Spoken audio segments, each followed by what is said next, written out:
नगरी शिर्डीची कपाळी लावून माती, साई नगरी शिर्डीची कपाळी लावून माती, जनसेवेस्तव झटती है अखंड दिवसा राती,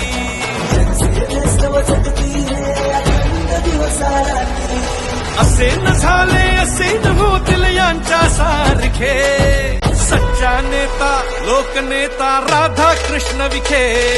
सच्चा नेता लोकनेता राधा कृष्ण विखे.